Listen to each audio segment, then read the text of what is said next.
వాస్తవాల ద్వారానే మీరు గెలిచామనుకుంటున్నారా? 100%. మీరు అలా అనుకుంటున్నారు, కానీ బయట నుంచి వస్తున్నటువంటి అంశాలు ఏంటంటే మీరు విపరీతమైనటువంటి రిగ్గింగ్ చేశారు, అదేవిధంగా డబ్బులు ఘోరంగా పంచిపెట్టారు, ఓట్లు జరుగుతున్నప్పుడు కూడా, ఓట్లు వేస్తున్నప్పుడు కూడా పక్కకు పిలిచి డబ్బులు పంచినటువంటి నేపథ్యం కాంగ్రెస్ పార్టీకి ఉంది అంటూ కూడా ఈరోజు ఒక అపార్ట్మెంట్లోనే దాదాపు 48 ఫేక్ ఓట్లను పట్టుకున్నారంటే అది ఎంతవరకు కరెక్ట్? అసలు ఒక రకంగా చెప్పాలంటే మీరు నిష్పక్షపాతంగా చెప్పండి వెంకట గారు, ఈ గెలిపేనా? మీరు కరెక్ట్గా చెప్పండి. రవణ, ఏ గెలుపన్నా 100% గెలుపు లెక్కనే చూడాల్సి వస్తుంది. ఎలా గెలిచినా కూడా మాకుంది కాబట్టి అజరుద్దీన్ గారు మా క్యాండిడేట్ ఉన్నప్పుడు కూడా మేము అజరుద్దీన్ గారిని ఒప్పించి మెప్పించి మేము బీసీ క్యాండిడేట్ కి టికెట్ ఇచ్చినాము. అజరుద్దీన్ గారిని గతంలో పెట్టినప్పుడు కూడా గెలవలేకపోయారు. ఇప్పుడు పెట్టే ఉపయోగం ఉండదని మీరు గెలవడానికి ఏ అంశాలు కలిసి వచ్చినా నేను చెప్తాను.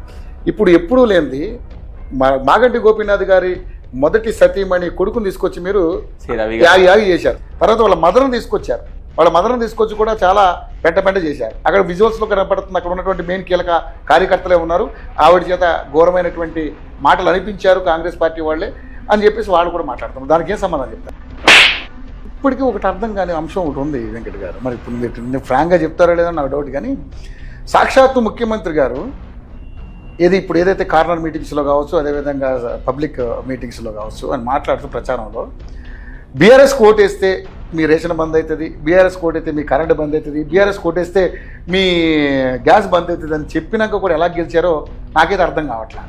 ఏ రకంగా గెలిచారో అర్థం కావాలని గెలవలేకపోయారనంటే ఇక్కడ మీరు వేయించినటువంటి దొంగ ఓట్లు కానీ, మీరు చేసినటువంటి ఇవన్నీ కూడా ఆధారాలతో సహా విత్ వీడియోలు ఇప్పటికీ పబ్లిక్ డొమైన్లో ఉన్నాయి.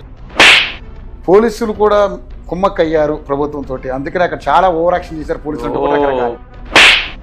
ఒకటి అర్థం కాదు, ఎలక్షన్ సీరియస్ గా తీసుకున్నప్పుడు అందరూ ఉంటారు, కానీ ఒక్క ఉప ఎన్నికకి దాదాపుగా 16 మంది మంత్రులు తిరిగారంటే ఏంటంటే ఎక్కడ అసలు దీన్ని ఏ విధంగా చూడొచ్చు?